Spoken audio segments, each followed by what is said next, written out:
Welcome to the 6% with NancyMD, where Dr. Nancy Yen Shipley brings you the inspiring stories of women thriving in traditionally male-dominated fields. Hello, I am Nancy Yen Shipley, MD, otherwise known as NancyMD, and I am so excited to be kicking off season 2 of the 6% with NancyMD. So why is this podcast called the 6%? Well, there are very few women in orthopedics, and one of the figures quoted is 6% practicing women in orthopedic surgery. And so that was the inspiration for the name of this podcast. I was so thrilled and so excited to have season 1 kick off earlier this summer, and we had these amazing guests. I was so lucky to get to talk to a Major League Baseball coach, a film producer, CEO, CT surgeon, and more. And this season, I am thrilled to bring more amazing women in male-dominated fields, such as a Paralympic skier, a big engine mechanic, fighter pilot, an anchor radio host, publishing CEO, and of course, some of our sisters in medicine and surgery. Speaking of my sisters in medicine and in surgery, I would like to welcome Doctors Vonda Wright and Jennifer Weiss, both fellow orthopedic surgeons. They are here to help me kick off season 2. Welcome. Thank you. So happy to be here. So both of you are part of the 6%. Tell me about some of your experiences as women in this male-dominated field. So Jen, why don't you go first? Sure. I'm so happy to be here. And so this is my favorite topic, quite frankly. It's near and dear to my heart. One of my very first interactions as a doctor in orthopedic surgery, I did my training at Baylor in Houston, Texas. And I was, in those days, I'm getting old, our internship did not have orthopedics formally in it. We were general surgery interns at that time. And I was so excited. My internship was incredibly malignantly crazy on hours. It was the pre-80-hour work week. It was very traditional that I would come to the hospital at 6 a.m. and leave the following day at 7 or 8 p.m. And everybody's nodding their heads. We've had those days, I think, in common, all of us.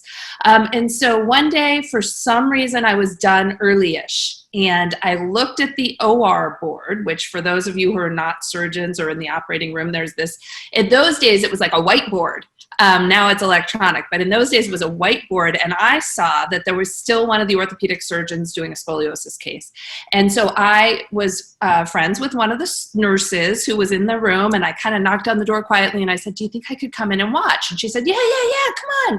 So she pulls me in, and she says to the surgeon, Dr. X, I'd like you to meet Dr. Weiss. She's an intern. She's going to be an orthopedist. He looks over his shoulder, and in a Southern twang, I'm not kidding you, he said, I didn't know girls could do this, and turns right back around and keeps operating. And I was like, yeah, welcome to my profession. Wow. Vonda, what were some of your experiences jumping into orthopedics? So, I was a nurse before I was a surgeon. I was a cancer nurse, and so I think that gave me some hard life experience, right? Life and death, and I ran a cancer institute. So when I came to medical school, I came with a little like, you can't scare me. I've done this before, right? But when I got there, I encountered some of the same things. I had one of the pillars of orthopedics, and this is not uncommon. I mean, I think people listening to this, that although they've listened to your podcast, probably other people have told stories like this in other fields, but it is so not uncommon that I almost think of it as not unusual in this world for a pillar of the orthopedics community. Like the three of us are within 2 generations of the origin of orthopedics, right? The grandfathers have now, in their 90s, the fathers, the people that raised us, and then us, right? Now we are the grandchildren, which makes us very close to the beginning of orthopedics. So I had one of the grandfathers say to me, and he meant it. I don't really think he was trying to be mean, but he's like, honey, what's a nice girl like you, or what's a pretty girl like you doing here? And, you know, I think like most of us, we took it, right? So many times we have just said something and passed it off, right? Because we don't want to offend that giant of surgery, or it's not worth the fight. But I think something more interesting is that probably none of us had anybody that looked like us going forward. And I got to tell you, I kind of use that to my advantage, because you can imagine, for those of you who are listening, when we interview for orthopedic surgery positions, it may be 1, 2, or 3 of us and a room of guys in gray suits. So I always tell young women, use that to your advantage. My interview suit was purple with a peplum. They were going to remember the girl with the red lips, with the purple with the peplum. Oh yeah, she came with a good CV, right? So I think I just never saw anybody like me. I mean, the last hip I reduced, I promise I'll stop talking because I've got years worth of stories. But the last hip I reduced, and for those of you listening, so when somebody dislocates their hip, the 3 of us in our training would have literally jumped on the bed, straddled that person, put our arm under the leg, and we would have used our superpower strength and pulled that hip in. I'm not kidding you, ladies. The last guy, I reduced his hip. He must have been 300 pounds with a very mountainous belly. And I swear people were taking bets in the room, whether this little intern or whatever year I was at that point could pull the hip in. I don't really think that's uncommon. Do you? No. Like, can she do it? Is she strong enough? Will she ever be one of the boys? I don't actually want to be, but pretty I mean, what's funny is that, you know, the 3 of us, we're all nodding, and like we literally could do that in our sleep. It's like, next, right, next, right. Exactly. And, you know, and we all have stories of when we first got started in orthopedics or decided to go into orthopedics, what that was like, and the different weird, interesting, unusual comments that we got. But do you still to this day run into patients or hospital staff or anyone else that is surprised that you're the surgeon? Not just yeah, but hell yeah. I teach a communications course. I work at Kaiser Permanente, and I am very fortunate to be part of the faculty working with communication amongst clinicians and physicians. And everybody's taken a shine to the term microaggression these days, right? So as I'm sort of teaching about, I just think they're aggressions. But as I'm teaching about those, my go-to story is, I'm a pretty good communicator. And not 2 years ago, I have gray hairs now that you can see. I went into a room and met a family and walked the family through an ACL reconstruction and talked about soup to nuts. And I did my best communicating job, and I was super, like, that's how it's done, Jen, right? And wrapping it up, getting them like ready to talk to my surgery scheduler. Sure enough, the question was, well, who's going to be the surgeon? Yeah. That's completely common, Jen. And I often think to myself, I've been a doctor for 21 years. How much older and how many more wrinkles do I have to have before somebody doesn't assume that I'm just here to sign the consent or whatever, not do the surgery? I think that has got to be so common, and I don't even know when it's going to end. But people, obviously, it's a hot topic with me. People do it all the time, and you know what? It's sad because I'm not an incredibly formal person. My ego is fine. So I would be really happy to walk in a room and say, hello, I'm Vonda Wright. How can I help you? But because of this issue, I never introduced myself as anything other than I am Dr. Wright. I am here. And I mean, Same. I make my staff do it. I wouldn't actually make my staff do it. It's not a big deal to me. Or, Mhm. but it's because of this issue. Who are you and what role do you play? And yeah, it's Yeah. necessary. Yeah, I do the same. I mean, and I think that we're all on Twitter, and there are some interesting discussions among physicians about, well, why do you have to be on your high horse and use your title? It's not that. It's not that I have this, Dr. chip on my shoulder. It's that I've been mistaken for other things so often that people need to know that I'm their surgeon. I mean, not just because I'm a doctor and I need them to know. They need to know. They need to know who's operating on them. That's part of informed consent. And That's right. so it's really, it's just become my habit, and my staff does it. And a lot of the folks in the OR and surgical assists and other people that I work with, even, surgical instrument reps, have just taken to calling me, Dr. Yen Shipley. Even though we may be personal friends on the outside, they call me Nancy all the time. But it is just this formality that kind of helps preserve the ability for us to have that doctor-patient relationship as the doctor, Mm-hmm. If Yeah. anybody follows me on social media, or if anyone's ever met me, you know that my biggest issue on the planet is getting rid of the word provider, for exactly the reason that you're saying. It's not fair that our patients don't know who we are. And everybody's an important member of the team, whether they're a man or a woman. But you're right, as part of informed consent, who are you and what is your role in my care? And if we use the word provider, we are completely jeopardizing that. Right. Absolutely. I know that each of you are very, very active in working to create a culture change, not just in our field, but just for women and equity across all different disciplines. Tell me a little bit about what you both are involved in to make that shift in the culture. Well, you know what? I historically, and again, I say my ego has no problem. So I never really needed to do this until today, until this environment. But I think it's more important now than ever to eliminate the adjectives that we use before words. I am a surgeon. I am not a female surgeon. I am a surgeon. I am Dr. Wright. I am married. I chose not to take my husband's name, which is fine if you take your husband's name.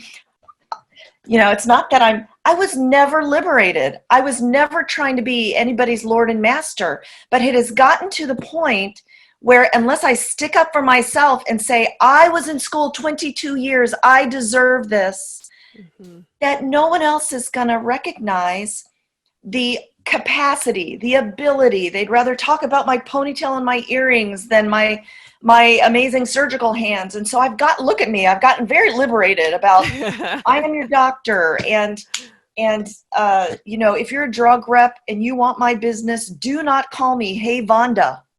Yeah. If we're out having a beer, call me, hey, Vonda. Or I don't drink beer. You know what I mean, though. Hey, Vonda.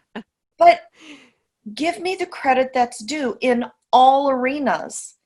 And you know what? Another surgeon, she's a plastic surgeon, said to me, because I've always struggled with this, but this is part of me becoming very liberated. I think girls sometimes don't want to admit how smart they are. And she said to me, I'm just going to lay it out here. I have embraced the fact that I am high functioning. I am type A. I am brilliant. And I'm like, that's right. That is exactly what I am. I do not need to apologize for being all those things. Yes. They were learned. I mean, I worked hard to learn those behaviors. I was given a brain. Why am I apologizing? Right. And so every young woman, I give this little, look at me, Jen, I'm on a soapbox. I give this little speech to, because why are we apologizing for the gifts we have? We should own them and allow other women to own them. And I should call the other women in my environment, doctor, when we are in public, call each other doctor, because that just reinforces, we amplify each other, right? So, I'm sorry, anybody that's near me has to be subject to this newfound zeal I have not to apologize for my really smart brain, my really great hands, and the really hard work. For 22 years I went to school, right? Yep. So Absolutely. that's what I'm doing. Yeah. And I would definitely want to hear your answer too, but I want to comment that, you know, we have to be out there and be unapologetic for having all those things, these brains and these hands. And we can also simultaneously have red lipstick and, That's right. you know, wear a bikini on social media if we feel like it. You know, we kind of have to not apologize for all the different pieces of us. And I love how you've become liberated and you're encouraging other young women to do it too. I think I'm getting there as well. Jen, what about you? Yeah, so I have the same sort of newfound zeal, and I have also academically and professionally found my soapboxes. One thing that I do is research.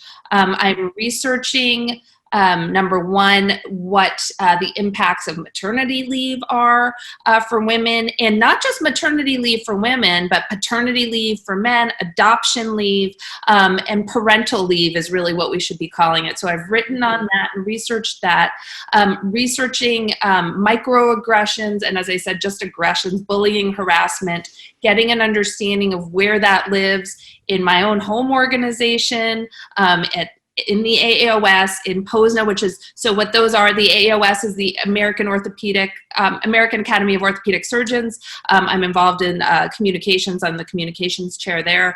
Pediatric Orthopedic Society of North America, I've done work with as well. And so what I've done is taken my zeal and brought it to my research and intersected those things.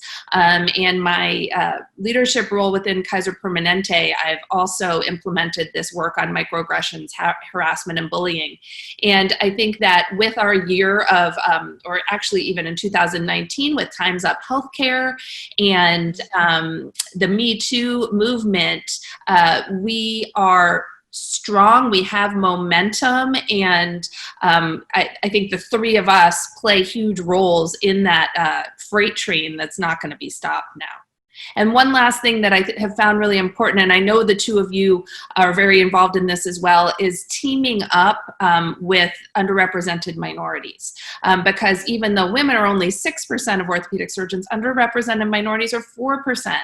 And so teaming up together to say we want our orthopedic surgeons to look like the public, so that people can have doctors that look like them. And that is important to a lot of patients. Absolutely.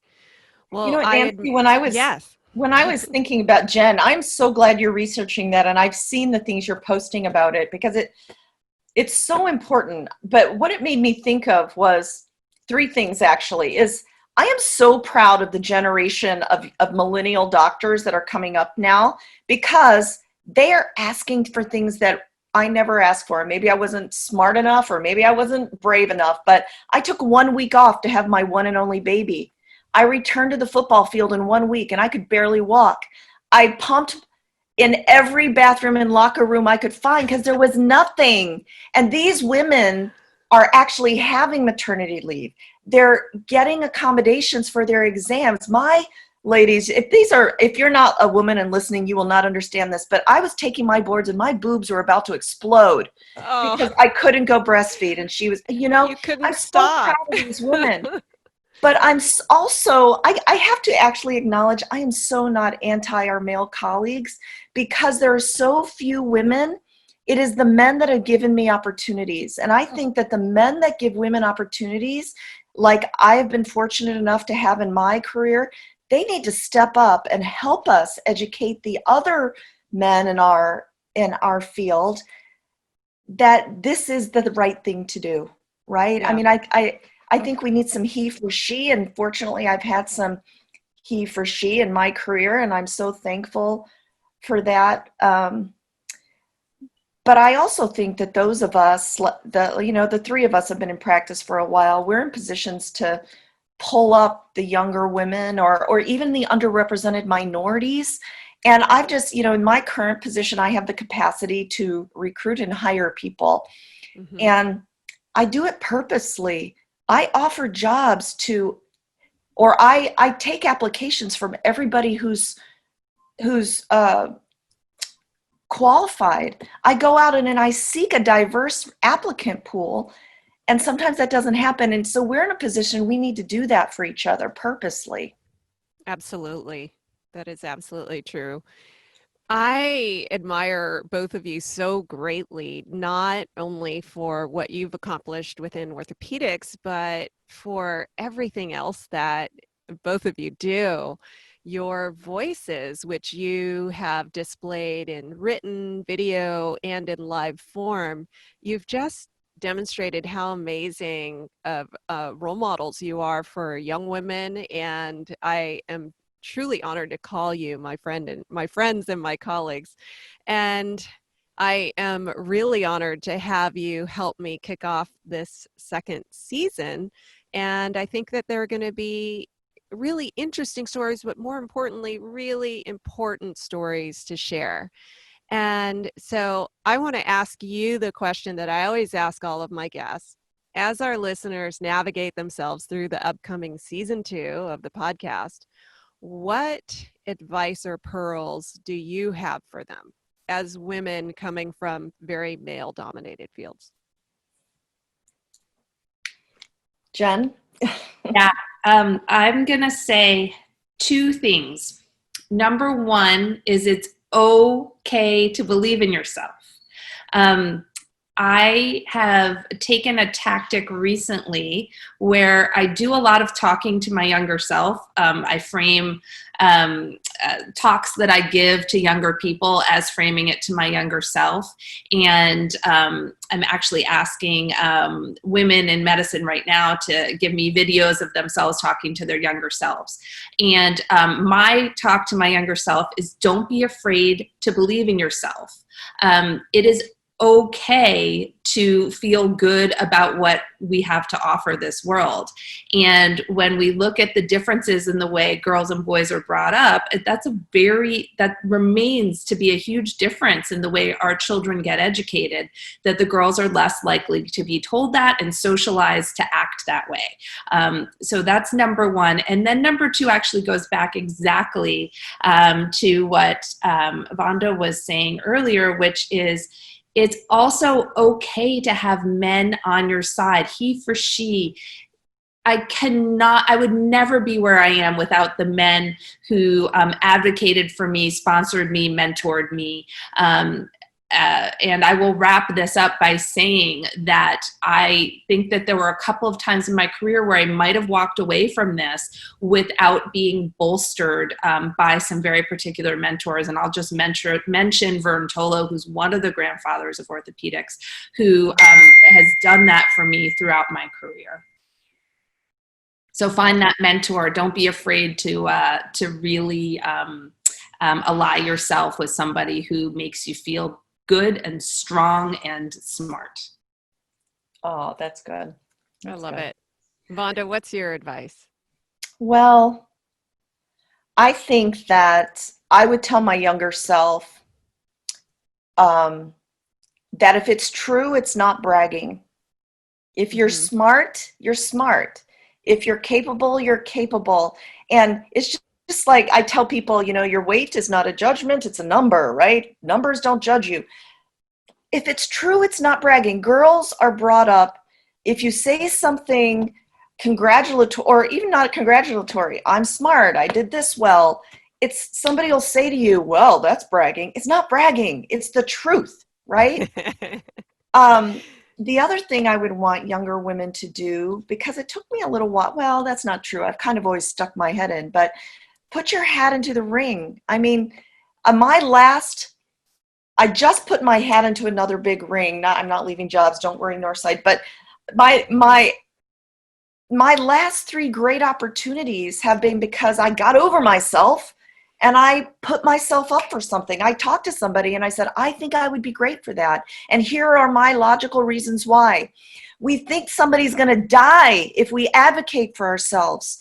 What is the worst thing that's going to happen? Nobody is dying if you advocate for yourself. No does not kill you. you may feel hurt for a while. So just throw your hat in the ring, Vonda Wright. Do not be afraid of somebody telling you no. You've been rejected before. You didn't die, right? So I think being strong and courageous at an earlier age would have helped me out. I love that. I think those are wonderful pieces of advice, and I think it doesn't matter if it's for women who are going into orthopedics or into anything. That is just like very good life advice. And so, if our listeners would like to keep up with what you two are doing, please tell us where they can find you. I'll go first. I think mine is similar. I don't have as much cool stuff out there. My social media on Instagram and Twitter are My Mom the Surgeon. And I do have a website, Jennifer Weiss MD. And I will also be coming out with a podcast that I'm doing with my baby sister this year. Please look for that as well. And the name is still secret. I cannot wait. I'm holding my breath. I'm so excited. Very excited for you. Vonda, what about you? Can you tell us where we can keep up with what you're up to? Absolutely. So I tried to keep it as simple as I could. So my website and most of my social media is at Dr. Vonda Wright, Dr. Vonda Wright, all smashed together as one word. So most of it's out there. You can Google what I do. And I like to put books out there. So we have all kinds of books out there about various longevity and living long and prospering. And but I started this nonprofit about 7 years ago called Women's Health Conversations. It's based on the idea that women control 80% of all the healthcare decisions in this country for themselves and for everyone they touch, and they don't know it. So if you look that up, it's a great platform, and it has a podcast that we're relaunching in October called Hot for Your Health. It's all the latest techno gizmos and hot things for your health. That's awesome. Thank you both for being on, and I hope everyone tunes in for an exciting season 2 of the 6% with NancyMD. Thank you, ladies. Thank you. Thanks, Nancy. That wraps up the 6% with NancyMD. This episode was supported by Girls Inc. of the Pacific Northwest. Girls Inc. serves girls aged 6 to 18 and inspires all girls to be strong, smart, and bold. Girls Inc. provides safe spaces, mentorship, and research-based programming that help girls learn to believe in themselves, build lasting skills, and set and achieve their goals.